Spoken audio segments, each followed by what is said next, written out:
नमस्कार साथियों, जय हिंद। मेरा नाम है प्रीतेश जोशी और आप सभी का स्वागत है कक्षा 12 के इतिहास विषय के अध्याय नंबर 3 की तरफ, जिसका नाम है यूरोप में पुनर्जागरण, सुधार आंदोलन और साथ साथ में औद्योगिक क्रांति। इस पूरे के पूरे अध्याय में हम समझने की कोशिश करेंगे कि समाज के अंदर ऐसी कौन सी घटनाएं आई यूरोप के कि पुनर्जागरण की प्रक्रिया की शुरुआत हुई, वापस जागना पड़ा, पुनर्जागना पड़ा। साथ साथ में हम देखेंगे कि समाज के अंदर, धर्म के अंदर ऐसी कौन सी कुरीतियां जुड़ गई थी जिस वजह से सुधार आंदोलन हुई। और हम देखेंगे कि उद्योग को लेकर एक बड़े परिवर्तन आने वाले थे यूरोप के अंदर, जो कि औद्योगिक क्रांति के नाम से जाने जाते हैं। आज यानी कि भाग नंबर 1 के अंदर हम चर्चा करेंगे पुनर्जागरण के बारे में। अब पुनर्जागरण है क्या? पुनर्जागरण के अगर मैं शाब्दिक अर्थ की बात करूं तो इसका मतलब है पुनः जागना, वापस जागना। अब जाग क्यों रहे? क्योंकि जो यूरोप का समाज था वो पूर्णतः सोया हुआ था। सोया हुआ किसमें था साहब? वो धार्मिक तौर पर अगर कहें तो इतनी कट्टरता बढ़ चुकी थी जिससे समाज के अंदर बड़े परिवर्तन आने वाले थे। हमें देखने को मिलता था कि समाज जो था वो पूर्णतः अंधकार की तरफ जा रहा था। चर्च और पोप की ताकत जो थी वो इतनी ज्यादा बढ़ गई थी कि उन्हीं के आदेशों से सारा का सारा समाज चलता था। स्वतंत्रता की स्थिति अपने आप में बड़ी दयनीय आ गई थी। ये पूरा का पूरा जो बौद्धिक जन जागरण का आंदोलन था वो 1350 से लेकर 1550 ईस्वी तक होता है। और अगर मैं कहूं कि मध्यकाल के अंदर एक इतना बड़ा सांस्कृतिक आंदोलन था जिसने सिर्फ और सिर्फ लोगों के ही नहीं, संगीत के अंदर, साथ साथ में हम देखेंगे कि साहित्य के अंदर, हम देखेंगे चित्रकला के अंदर भी बड़े बड़े परिवर्तन किए। तो चलिए समझने की कोशिश करते हैं पुनर्जागरण। पुनर्जागरण अर्थात पुनः जागना। पुनः क्यों जागना? क्योंकि साहब समाज के अंदर हमें देखने को मिलता है कि जो धार्मिक कट्टरता थी वो इतनी ज्यादा बढ़ गई थी कि समाज को अब वापस से जागना पड़ रहा था। समाज का जो जन जागरण था वो होना बहुत ज्यादा जरूरी था। 1350 से लेकर 1550 ईस्वी के मध्य मनुष्य के बौद्धिक आधार एवं आचरण में जो परिवर्तन आया तथा इसके कारण से समाज में जो सांस्कृतिक बदलाव दिखे, इसे पुनर्जागरण की संज्ञा जो है वो दी जाती है। इसे पुनर्जागरण की संज्ञा जो है वो पूर्णतः दी जाती है। हमें देखने को मिलता है कि इस परिवर्तन के कारण मनुष्य ने मध्यकाल की अंधविश्वासी प्रवृत्ति, धार्मिक उन्माद और पालौकिक सुख के बंधनों से पूर्णतः यहां पर मुक्त हुआ। इन सभी बंधनों को तोड़कर मनुष्य अब मानवतावाद की तरफ बढ़ रहा था। मनुष्य अब अपने खुद के बौद्धिक जन जागरण के बारे में सोच रहा था। तो ये पुनर्जागरण के बारे में कॉन्सेप्ट के तौर पर देखा जा सकता है। पुनर्जागरण का और कैसे अर्थ स्पष्ट कर सकते हैं तो इसके बारे में चर्चा करते हैं। मध्य युग से निकलकर आधुनिक युग में प्रवेश किया तथा नए नए विचारों को यहां पर ग्रहण करने का काल भी इसको कहा जाता है। मध्य युग में मनुष्य के लिए चर्च व पोप जो थे उनके आदेश सबसे ज्यादा प्रमुख थे। मैंने आपको यहां पर बताया कि सब उस समय में जीवन में जो सबसे बड़ी ताकत थी वो था धर्म। अब धर्म के जो प्रतिनिधित्व कर रहे थे वो चर्च और पोप थे। अब चर्च और पोप की ताकत इतनी ज्यादा बढ़ चुकी थी कि लोगों का जो जीवन था वो कैसा होगा इसको भी पूर्णतः डिसाइड कौन कर रहा था साहब? चर्च और पोप जो है वो पूर्णतः इसको निर्धारित कर रहे थे। हमें स्थिति के अंदर बड़े परिवर्तन देखने को मिलते हैं। हम देख सकते हैं कि किस प्रकार पुनर्जागरण जो था उसके होने के पीछे भी बड़े कारण थे। क्योंकि पुनर्जागरण एक ऐसी प्रक्रिया थी जो किसी सिर्फ एक कारण की वजह से नहीं हो सकती, इसमें काफी सारे कारण हमें देखने को मिलेंगे। अगर हम पुनर्जागरण से पहले की स्थिति की बात करते हैं तो धार्मिक उन्माद कहूंगा या धार्मिक कट्टरता जो थी इतनी ज्यादा बढ़ गई थी से लोग अब बहुत ज्यादा परेशान हो गए थे। पहला कारण समझने की कोशिश। पहला कारण है साहब नए नए व्यापारिक मार्गों की खोज और भौगोलिक क्षेत्र के अंदर ज्ञान की बढ़ोतरी। व्यापार जो था वो पूर्णतः बढ़ता जा रहा था। यूरोप का व्यापार किस किस के साथ था तो इसके बारे में चर्चा कर लेते हैं। यूरोप का जो व्यापार था वो सबसे बड़े स्तर के ऊपर भारत और चीन से किया जाता था। भारत और चीन से यानी कि एशिया से किया जाता था। अब हमें देखने को मिल रहा था कि साहब यूरोप में जिस प्रकार से व्यापार पूर्णतः बढ़ रहा था, नई नई भौगोलिक क्षेत्रों की खोज के बारे में, उनके ज्ञान के बारे में जो थे वो लोग बहुत ज्यादा उत्सुक होते जा रहे थे। क्योंकि उनको ये पता था कि नए क्षेत्रों में जाएंगे तो व्यापार की स्थितियां और ज्यादा बढ़ती जाएंगी। तो पहला कारण बनता है साहब पुनर्जागरण का, वो था सब नए नए व्यापारिक मार्गों की खोज। दूसरा हमें देखने को मिलता है बारूद और कुतुब नुमा का यहाँ पर आविष्कार। तीसरा हमें देखने को मिलता है साहब निजी संपत्ति की सोच एवं पूंजीवादी की प्रारंभ। अब क्योंकि व्यापार के रास्ते जो थे वो नए नए खुलते जा रहे थे और हमें देखने को मिलता था कि पूरी की पूरी यूरोप के अंदर अब निजी संपत्ति जो है वो होनी चाहिए, इसको लेकर बात बहुत ज्यादा आम हो चुकी थी। हमें यह भी देखने को मिलता है कि पूंजीवाद का असर यानी मुक्त व्यापार जो है वो पूर्णतः होना चाहिए, यह भी एक बड़ा कारण था। चौथा हमें देखने को मिलता है साहब कि राष्ट्रीयता के आधार पर देशों और राज्यों का यहां पर निर्माण की बातें पूर्णतः होने लग गई थी। अब देखिए पूरे की पूरे यूरोप में जो सबसे बड़ा धर्म था वो ईसाई धर्म था, और लोगों का जीवन किससे चलता था? तो सब धर्म से चलता था। हमें देखने को मिलता है अब धर्म के साथ साथ भी राष्ट्रवाद की जो भावना है उसको लेकर यहाँ पर चर्चा होने लग गई थी। क्यों? क्योंकि अब ये हो गया था कि सब भाषाई आधार पर यूरोप पूर्णतः बटा हुआ था, और अपनी भाषा के लिए, अपने क्षेत्र के लिए, अपनी मातृभूमि के लिए लोगों के दिलों के अंदर राष्ट्र और देशों के निर्माण की बातें पूर्णतः आने लगी थी, और ये बड़ा कारण बनती है किसका? सब पुनर्जागरण का। नेक्स्ट हमें देखने को मिलता है सब प्राचीन संस्कृति और साहित्य का यहाँ पर अध्ययन पूर्णतः होने लगा। यानी लोग अब वापस से अपनी जो पुरानी सभ्यता थी, जो प्राचीन संस्कृति थी, जो प्राचीन प्राचीन साहित्य था, उसको लेकर अध्ययन करने लगे थे, उसके लिए बड़े जागरूक हो गए थे। सामंतवाद की यहाँ पर पूर्णतः हमें समाप्ति देखने को मिलती है कि साहब सामंतवाद जो था वो अपने आप में धीरे धीरे कमजोर होता जा रहा था, और सामंतवाद जब खत्म हो जाता है तो हमें देखने को मिलता है एक नए वर्ग का उदय होता है, और वो होता है मध्यम वर्ग। अब मध्यम वर्ग ऐसा होता है कि जो भी शोषण हो रहा है समाज के अंदर उसके खिलाफ लड़ने की जो ताकत होती है वो सब मध्यम वर्ग के अंदर होती है। धर्म युद्ध के कारण पूर्वी ज्ञान से यूरोप का यहाँ पर पूर्णतः परिचय हो, हमें देखने को मिलता है इस्लाम और ईसाई धर्म के बीच में क्रूसेड्स होते हैं, और ये जो क्रूसेड्स होते हैं उसकी वजह से हमें देखने को मिलता है अब नए क्षेत्रों के बारे में पता चलता है, नए धर्मों के बारे में पता चलता है, उन क्षेत्रों से जो ज्ञान आया यूरोप के अंदर उसके बारे में पूर्णतः पता चलता है, जो कि पुनर्जागरण का एक बड़ा कारण है। कागज और मुद्रण यंत्र जो है उनका पूर्णतः आविष्कार होता है। हमें देखने को मिलता है कि किस प्रकार एशिया के क्षेत्रों से चीन जो था वो अपने आप में मुद्रण संस्कृति का शुरुआत करने वाला था, तो वहां से हमें मुद्रण संस्कृति यूरोप के अंदर देखने को मिलती है। हमें कागज का आविष्कार देखने को मिलता है, इससे हमें देखने को मिलेगा कि लिखना पढ़ना जो है वो पूर्णतः शुरू हो जाता है, जिससे साहित्यिक रचनाएं होंगी, साहित्यिक रचनाओं को पढ़ेंगे, नए नए विचार जो थे वो बड़ी आसानी से एक जगह से दूसरी जगह पहुंच पाएंगे। कुस्तुनतुनिया का रोमन साम्राज्य की राजधानी के ऊपर तुर्कों का अधिकार हो जाए। अभी कुस्तुनतुनिया कौन सा था सब? आज का प्रेजेंट डे जो तुर्की वाला क्षेत्र है, आज का जो प्रेजेंट डे तुर्की वाला क्षेत्र है, उसकी जो कैपिटल है, कैपिटल कौन सी साहब? इस्तांबुल। तो उस समय पर कॉन्स्टेंटिनोपोल या हिंदी के अंदर कुस्तुनतुनिया जो कहा जाता था वो यहां पर एक प्रमुख थी, जिसके अंदर हमें देखने को मिलता है कि सब रोमन साम्राज्य की राजधानी जो थी उसके ऊपर तुर्कों का अधिकार हो जाता है, यानी रोमन साम्राज्य जो था अपनी भौगोलिक स्थिति को लेकर बड़ा कमजोर हो जाता है। मंगोल साम्राज्य का यहाँ पर उदय देखने को मिलता है, यानी कि यूरोप के अंदर पूर्णतः जो ताकतवर था रोमन साम्राज्य, उसके अलावा अन्य साम्राज्य भी पूर्णतः बढ़ते जा रहे थे, और मंगोल साम्राज्य का उदय से हमें पता चल रहा था कि नए क्षेत्रों से आक्रांता आ रहे थे, ज्ञान आ रहा था, अलग अलग सूचनाओं का, अलग अलग विचारों का आदान प्रदान यहाँ पर पूर्णतः शुरू हो गया था। यानी हम ये समझ सकते हैं कि सब पूरा का पूरा जो पुनर्जागरण था वो इन कारणों की वजह से हुआ। चलो, कारण तो अपन ने समझ लिए, लेकिन सबसे बड़ी बात यहां पर आती है कि जब पूरा का पूरा यूरोप के अंदर पुनर्जागरण था तो सबसे पहले इटली के अंदर ही क्यों शुरुआत हुई? ऐसा इटली के पास क्या था जिस वजह से पुनर्जागरण की शुरुआत देखने को मिलती है? देखो, सबसे पहले अगर हम समझने की कोशिश करते हैं इटली की, तो भाई इटली के पास जो सबसे बड़ी इंपॉर्टेंट चीज थी वो था साहब उसकी भौगोलिक स्थिति। इटली जो था वो भूमध्य सागर से जुड़ा हुआ था। अब साहब यूरोप और एशिया के बीच में अरबियों के माध्यम से जो व्यापार होगा वो यहीं से ही होकर साथ में जाएगा। भाई यूरोप से पूर्णतः व्यापार की शुरुआत जो है हमें इटली से देखने को मिलेगी, क्योंकि सब भौगोलिक स्थिति इसकी ऐसी है, ये पूर्णतः खुलता है भूमध्य सागर के अंदर। एक कारण बड़ा ये देखने को मिलता है कि साहब इसकी भौगोलिक स्थिति। डन, चलिए दूसरा समझो। क्योंकि इसकी भौगोलिक स्थिति ऐसी थी, इस वजह से हमें देखने को मिलता है कि यहां पर व्यापार जो था वो पूर्णतः बढ़ता जा रहा था। क्या बढ़ता जा रहा था साहब? व्यापार जो था वो पूर्णतः बढ़ता जा रहा था।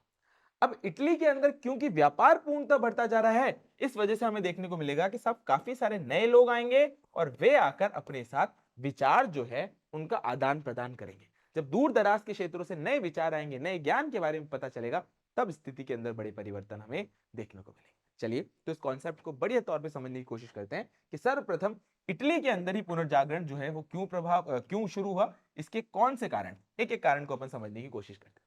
पहला हमें देखने को मिलता है साहब 1453 के अंदर कुस्तुतुनिया के ऊपर तुर्कों का अधिकार हो जाने से वहां बसे यूनानी विद्वान, साहित्यकार और व्यापारी अपने समृद्ध व विस्तृत ज्ञान भंडार के साथ इटली के अंदर आए।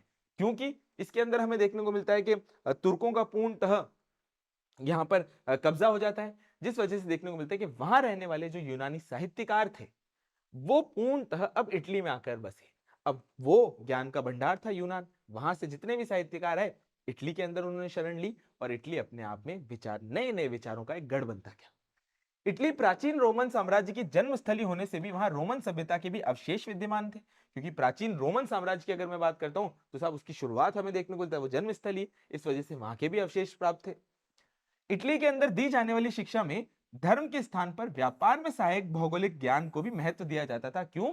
क्योंकि इटली की भौगोलिक स्थिति ऐसी थी, क्योंकि साहब व्यापार जो है वो अपने आप में बढ़ना था।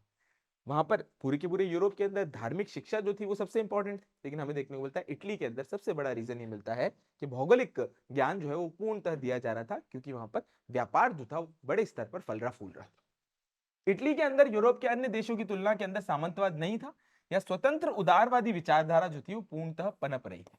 यूरोप के अंदर जिस प्रकार सामंतवाद जो था वो पूर्णतः बड़े स्तर पर था, इटली के अंदर सामंतवाद का हमें अभाव देखने को मिलता है। अगर सामंतवाद नहीं होगा तो हमें देखने को मिलेगा कि साहब पूर्णतः जो स्वतंत्र उदारवादी विचारधारा है वो अपने आप में ही पनपेगी। इटली की भौगोलिक स्थिति ने उसे व्यापारिक दृष्टि से समृद्ध देश बना दिया था। इटली भूमध्य सागर के मध्य में स्थित था सब, क्योंकि इसकी भौगोलिक स्थिति ऐसी थी।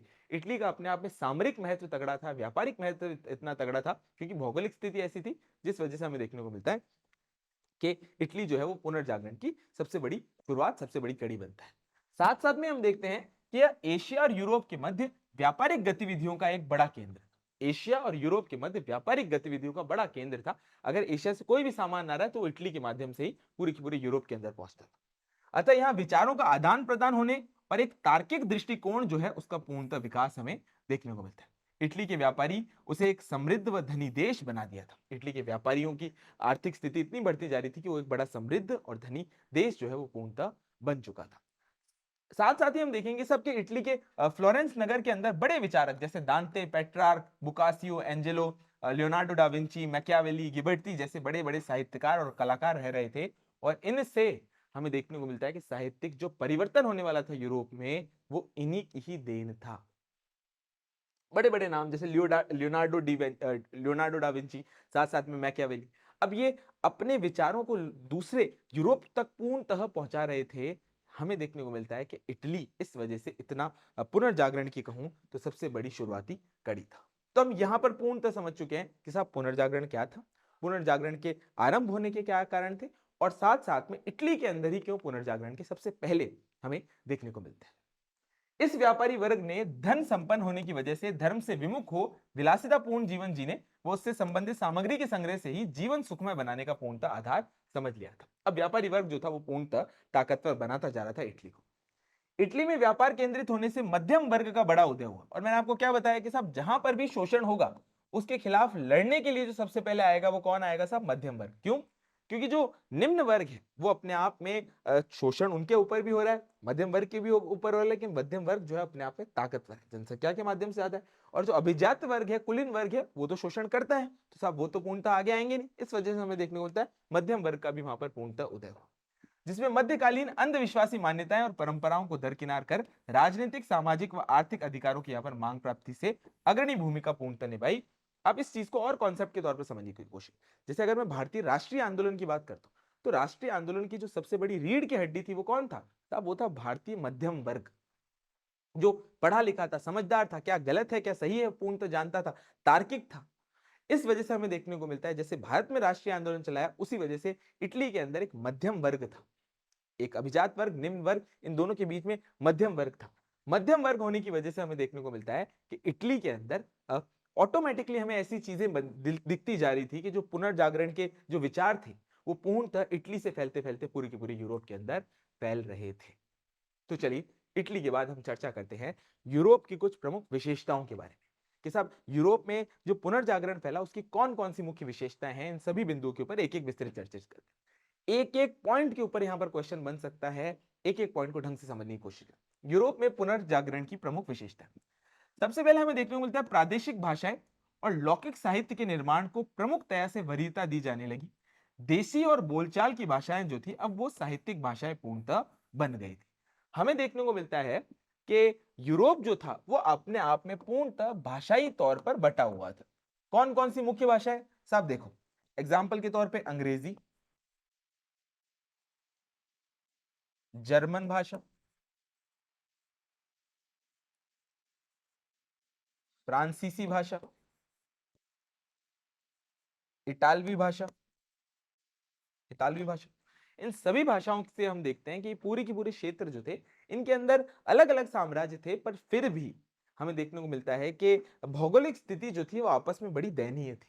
पर क्योंकि इन सभी देशों के अंदर अलग अलग भाषाएं थी, इन सभी क्षेत्रों के अंदर अलग अलग भाषाएं थी, तो हमें देखने को मिलता है कि जो प्रादेशिक भाषाएं वो पूर्णतः उनकी बढ़ोतरी होने लगी जब साहित्यिक रचनाएं उनके अंदर होने लगी।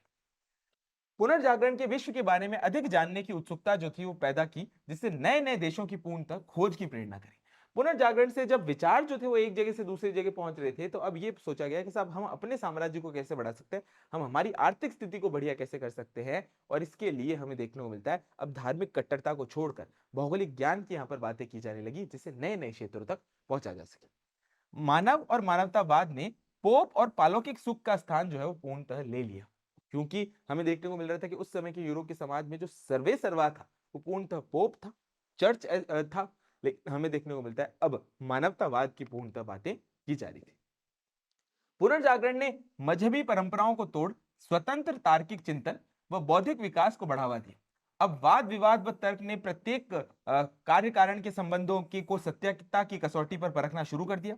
वैज्ञानिक अन्वेषण व प्रयोग को शिक्षा में महत्व जो है वो पूर्णतः दी जाए।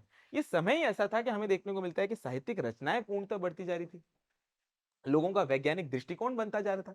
जैसे कि बड़े बड़े जो हम आविष्कार की बात करते हैं, चाहे गैलीलियो द्वारा टेलीस्कोप का आविष्कार की बात करूं, या फिर कोपर्निकस द्वारा अब ज्योग्राफी की बातें की जा रही थी, पूर्णतः ब्रह्मांड की बातें की जा रही थी, बात पूर्णतः की जा रही थी कि साहब जो बाइबल में लिखी हुई चीजें हैं उसके अलावा भी काफी सारा ज्ञान जो है अभी तक लोगों को नहीं पता है। मनुष्य की आंतरिक व बाहरी सुंदरता को, अर्थात मन की भावना और तन के सौंदर्य को कला जैसे कि मूर्तिकला और चित्रकला में यथोचित स्थान मिला। नए नए नगरों को बसना जो है वो पूर्णतः तय हो। जैसे कि एग्जाम्पल के तौर पे हमें देखने को मिलता है कि पहले का जो चित्रकला थी वो पूर्णतः चर्च से ही रिलेटेड थी, चर्च के आसपास में थी, धार्मिक चित्रकला थी। लेकिन अब काफी सारे ऐसे चित्रकार हुए जिन्होंने मनुष्य के ऊपर जो है वो अपनी चित्रकला की शुरुआत करी। यानी एग्जाम्पल के तौर पे उन्होंने जो सामान्य जीवन है उनको अपनी चित्र के अंदर दिखाना शुरू किया, जिससे अब मानवतावाद जो था वो पूर्णतः बढ़ता जा रहा था और नए नए राज्यों और नगरों का बसना हमने शुरू देखने को मिला। यानी अब ये पूरा का पूरा जो पुनर्जागरण था वो अपने आप में दिन ब दिन बढ़ता जा रहा था। तो फिर इस पुनर्जागरण का प्रभाव क्या पड़ा, एक एक के बारे में चर्चा करते हैं। सबसे पहले हम देखेंगे साहब साहित्यिक क्षेत्र के अंदर पुनर्जागरण काल के अंदर मजहब का स्थान मानवतावाद और पोप का स्थान मनुष्य ने ले लिया था। अब साहित्यिक रचनाएं मजहबी मान्यताओं से मुक्त होकर मनुष्य के सुख दुख और साथ साथ में आदर और उसके सौंदर्य पर पूर्णतः आधारित थी। यानी पूर्णतः हमें देखने को मिलता है कि अब पोप की जगह तो आ गया था साहब मनुष्य। जिस तरीके से पोप को ताकतवर दी जाती थी, अब मानवतावाद, अब मनुष्य की पूर्णतः यहाँ पर बातें की जाने लगी थी। और अब धर्म से हटकर अब जो सामान्य समाज है, जो इंसान है, उसके लिए भी चीजें करी जा रही थी। ये हमें इंपॉर्टेंट तौर पर देखने को मिलती है। हम देखते हैं कि साहब इटली के प्रसिद्ध साहित्यकारों के अंदर दांते, पेट्रार्क और साथ साथ में बुकासियो था। दांते की प्रसिद्ध पुस्तक डिवाइन कॉमेडी, इसमें एक काल्पनिक कहानी का वर्णन किया है जो सुख दुख के चारों ओर घूमती है। अब साहब जो अलग अलग नए नए साहित्यकार आ रहे थे और वो चर्च के ऊपर चीजें लिखकर या धार्मिक पुस्तकें ना लिखकर अब पूर्णतः लोगों के लिए जो है वो साहित्य लिख रहे थे, इससे चर्च को समस्या जो है वो पूर्णतः आने वाली थी। जैसे हमने दांते की यहाँ पर बात, दांते ने अपनी रचनाएं मातृभाषा में लिखी, इसे इतालवी कविता का पिता भी कहा जाता है। बुकासियो ने 100 कहानियों का संग्रह लिखा जिसको डेकमेरॉन नामक पुस्तक का नाम दिया। यानी हमें देखने को मिलता है कि साहब इस पूरी की पूरी बुकासियो ने ये जो 100 कहानियां लिखी, लोगों का जुड़ाव इनसे पूर्णतः बढ़ जाता जा रहा था और लोगों को पहली बार ये समझ में आया कि अब धर्म के अलावा भी कुछ पुस्तक हैं जो हमारे मनोरंजन के लिए, जो कि हमें मानवतावाद का पार्ट जो है वो पूर्णतः बता रही है। बुकासियो की दूसरी प्रसिद्ध रचना जीनियोलॉजी ऑफ द गॉड्स में, जिसमें ज्ञान मानव को किस प्रकार नैतिक, गुणवान तथा बुद्धिमान बनाता है, इसका वर्णन किया गया है। फ्रांसीसी लेखक रेबेलास और मॉन्टेन का नाम जो है वो पूर्णतः आता है इस दौरान पुनर्जागरण के साहित्य के तौर पर हमें देखने को मिलता है। इंग्लैंड के साहित्यकार में चौसर, टॉमस मूर, साथ साथ में फ्रांसिस बेकन और विलियम शेक्सपियर का नाम आता है। हॉलैंड का प्रसिद्ध साहित्यकार जिसका नाम था इरास्मस, जो कि महान मानवतावादी था, उसने मूर्खत्व की प्रशंसा और in the praise of folly नामक की पुस्तक लिखी, जो उन दिनों पर चर्च के ऊपर जो है वो एक बड़ा कटाक्ष कर रही थी और साथ साथ में देख रहा हूं कि लोगों को एक नई सोच का दायरा दे रही थी। स्पेन के प्रमुख साहित्यकार सर्वेंटीज था, जिसका डान क्विक्जोट नामक पुस्तक लिखी। फ्लोरेंस निवासी मैकियावेली ने द प्रिंस में पोप और चर्च की बुराई की। इसे राजनीतिक का आधुनिक चाणक्य भी पूर्णतः कहा जाता है। तब अब पूर्णतः चर्च और पोप के खिलाफ भी यहाँ पर बातें कर दी गई थी। यानी साहित्य ने पूर्णतः परिवर्तन करके रख दिया था। अब हम चर्चा करते हैं साहब साहित्य के अलावा क्या बदलाव हुए। तो हमें देखने को मिलता है चित्रकला के अंदर भी बदलाव हुए थे। पहले चित्रकला का जो सबसे बड़ा केंद्र होता था वो होता था धर्म। अब मानवतावाद ने उसकी जगह पूर्णतः ले ली थी। इटली में जियोटो की चित्रकला का जन्मदाता माना जाता है। इसने बाइजेंटाइन शैली, जिसे हम परंपरागत शैली से हटकर मानव सुख, सौंदर्य और प्रकृति विषय के ऊपर जो है वो पूर्णतः चित्र बनाए। अब साम्राज्य से हटकर जो है वो प्रकृति के ऊपर चित्र बनाए जा रहे हैं। इटली के तीन महान चित्रकार Leonardo da Vinci, Michael Angelo और राफेल थे। लियोनार्डो डा विंची फ्लोरेंस निवासी चित्रकार था। ये एक वैज्ञानिक, संगीतकार, इंजीनियर तथा दार्शनिक था। इसने लास्ट सपर और मोनालिसा नामक विश्व प्रसिद्ध चित्र बनाए। आपने मोनालिसा कभी देखी होगी। मोनालिसा की ऐसी खासियत है कि लोग ऐसे कहते हैं कि जब उसको देखते हैं तो जैसा उनका मन होता है वैसी उसकी उनको शक्ल देखती। कुछ लोग उसको देखकर रोने लग जाते हैं, कुछ कुछ लोग उसको देखकर हंसने लग जाते हैं, और कुछ लोग तो ये कहते हैं कि मोनालिसा की जो पेंटिंग है वो अभी अधूरी थी, यानी और भी तगड़ी होने वाली थी। तो सोचो भैया, मोनालिसा, लास्ट सपर जैसी बड़ी सारी पेंटिंग्स जो है लियोनार्डो डा विंची ने बनाई। माइकल एंजेलो भी मूर्तिकार, स्थापत्यकार तथा इंजीनियर और कवि था। रोम के सिस्टाइन गिरजाघर की भीतरी छत के ऊपर बाइबल के दृश्य दर्शाते हुए चित्र बनाए। इस पर बना लास्ट जजमेंट नामक चित्र जो है वो बड़ा प्रसिद्ध है। लास्ट जजमेंट नामक जो चित्र है वो पूर्णतः बड़ा प्रसिद्ध है। राफेल नामक चित्रकार ने सजीवता, सुंदरता, वात्सल्य और मातृत्व दर्शाते हुए चित्र बनाए। इसके चित्रों में सर्वश्रेष्ठ जीसस की माता मैडोना का चित्र जो है वो हमें देखने को मिलता है, जो कि राफेल के प्रमुख चित्रों में से एक है। यानी आप देख रहे हैं कि अब चित्रकला के अंदर भी बड़े परिवर्तन। हाँ, पर आपका प्रश्न ये पूर्णतः उठना चाहिए कि साहब आपने तो कहा था कि चित्रकला में धर्म नहीं, धर्म तो था, जुड़ा हुआ पूर्णतः था, लेकिन हमें देखने को मिलता है कि अब मानव स्वरूप के भी बड़े स्तर के ऊपर चित्र बनाए जा रहे थे। बेल्जियम के आइक बंधु हुबर्ट वान तथा यान वान ने रंगों की मिश्रित पद्धति को ढूंढा। फ्रांस हॉल्स ने लाफिंग कैवेलरी नामक चित्र में सैनिकों के चेहरों के ऊपर खुशी दर्शाई। सैनिकों के चेहरों पर गुस्सा, क्रूरता ऐसी दिखाई जाती है, लेकिन हमें देखने को मिलता है खुशी यहां पर दर्शाई, जो कि एक नए विचार की तरफ ले जा रहा था। तो चित्रकला के अंदर तो ऐसे ऐसे बड़े परिवर्तन। अब हम चर्चा करते हैं और बात करते हैं साहब स्थापत्य कला के अंदर क्या परिवर्तन। पुनर्जागरण काल के अंदर गोल मेहराबें, गुंबद और कलात्मक यूनानी, रोमन और अरबी शैलियों के मिश्रण से मध्यकालीन नीरस शैली, गौथिक शैली का स्थान जो थी वो पूर्णतः ले लिया था। जो पुरानी शैली थी अब वो पूर्णतः परिवर्तित होकर एक नई शैली की तरफ जो है वो लोग आते जा रहे थे। यानी स्थिति के अंदर बड़ा परिवर्तन हमें देखने को मिला था। हम यहाँ पर देखते हैं कि किस प्रकार रोम का सेंट पीटर गिरजाघर, पेरिस का लूम्बे महल, साथ साथ में लंदन का सेंट पॉल गिरजाघर जो था इस काल के सर्वश्रेष्ठ उदाहरण थे। दोनोतेल्लो और माइकल एंजेलो ने लोरेंजो गिबर्ती और ये इस काल के बड़े प्रमुख मूर्तिकार थे। इन तीनों के नाम जो है वो बड़े प्रमुख मूर्तिकारों के तौर पर देखे जा सकते हैं। स्थापत्य कला के अंदर भी पूरी की पूरे यूरोप के अंदर बड़े बड़े परिवर्तन हमें देखने को मिल रहे थे। क्या संगीत को लेकर भी परिवर्तन थे? क्योंकि संगीत जो है धर्म के अंदर हमें देखने को मिलता है कि शुरुआती ईसाई धर्म के अंदर संगीत को लेकर काफी सारे प्रतिबंध थे। अब संगीत को लेकर भी बड़े परिवर्तन देखने को मिल रहे थे। जैसे वायलिन का आविष्कार हुआ, तो देखते हैं सब संगीत को लेकर क्या बात है। ईसाई धर्म के अंदर संगीत को लेकर पाबंदियां थी, लेकिन पुनर्जागरण काल के अंदर ये पाबंदियां पूर्णतः टूट गई। मार्टिन लूथर द्वारा धर्म से संबंधित गीतों की रचना की गई। साथ साथ में इस समय पर वायलिन का भी पूर्णतः आविष्कार हो, वायलिन एक वाद्य यंत्र के तौर पर पूर्णतः आविष्कार हो। शिक्षा की अगर बात करता हूं, विज्ञान की अगर मैं बात करता हूं इंपॉर्टेंट तौर पे, अंग्रेजी वैज्ञानिक फ्रांसिस बेकन ने कार्य कारण का यहां पर पूर्णतः सिद्धांत दिया। पोलैंड के वैज्ञानिक कोपरनियस ने ईसाई धर्म की जो पुरातन धारा थी कि पृथ्वी विश्व का पूर्णतः केंद्र है, उसको गलत साबित किया और हमें देखने को मिलता है ये समझाने की कोशिश की कि साहब सूर्य जो है वो अपने आप में केंद्र है और पृथ्वी और इसकी तरह ही जो अन्य ग्रह है इसके चक्कर लगा रहे। सूर्य को केंद्र मानते हुए उसने पृथ्वी और उसकी चारों ओर चक्कर लगाती है, ऐसा सत्य जो है प्रचारित किया। बात देखने को मिलती है कि जर्मन खगोल शास्त्री केपलर ने भी कोपरनियस के सिद्धांत की पूर्णतः पुष्टि करी और ग्रहों का सूर्य के चारों ओर दीर्घ वृत्ताकार घूमने का पूर्णतः सिद्धांत दिया। यानी अब बातें हो रही थी कि साहब धर्म के अंदर भी कोई कमियां हैं, धार्मिक किताबों के अंदर भी जो कमियां हैं उनको भी मनुष्य पूर्णतः दूर करने की ताकत। हालांकि उस दौर के अंदर ऐसे लोगों का बड़े स्तर पर हमें देखने को मिलता है विरोध हुआ, पर पुनर्जागरण का समय था जिसने लोगों को शुरुआत में तो विरोध पर तार्किक शिक्षा की पूर्णतः यहाँ पर समझाने की कोशिश की। इटली के वैज्ञानिक गैलीलियो ने टेलीस्कोप का आविष्कार किया। इंग्लैंड के वैज्ञानिक न्यूटन ने गुरुत्वाकर्षण यानी कि ग्रेविटी का सिद्धांत प्रतिपादित किया। इंग्लैंड के निवासी विलियम हार्वे ने रक्त प्रवाह का सिद्धांत किया, ब्लड फ्लो जो होता है रक्त प्रवाह का पूर्णतः सिद्धांत दिया। अब सूक्ष्म धातुओं का प्रयोग औषधियों के अंदर हो रहा था। हेलमोट ने कार्बन डाइऑक्साइड गैस की खोज करी। गैलीलियो ने पेंडुलम का आविष्कार किया जिससे घड़ियों का निर्माण जो है वो पूर्णतः संभव हुआ और इतने बड़े बड़े परिवर्तन हमें विज्ञान के क्षेत्र में देखने को मिले।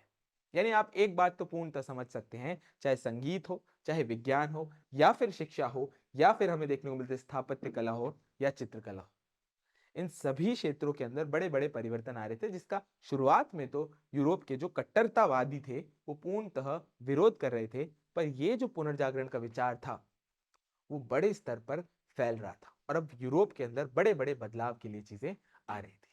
तो आज की क्लास में पुनर्जागरण की हमने बात करी, पुनः जागना, क्योंकि समाज जो था वो धार्मिक कट्टरता के तौर पर सोया हुआ था। तो आज की क्लास यहीं तक ही। आशा करता हूँ ये क्लास आपको अच्छी लगी होगी। मिशन ज्ञान के परिवार के साथ बने रहें और इन क्लासेस को निरंतर शेयर कीजिए। अंत में एक ही बात, भारत है मेरी जान और मिशन है मेरा ज्ञान। जय हिंद, जय भारत और जय Rajasthan. Thank you so much.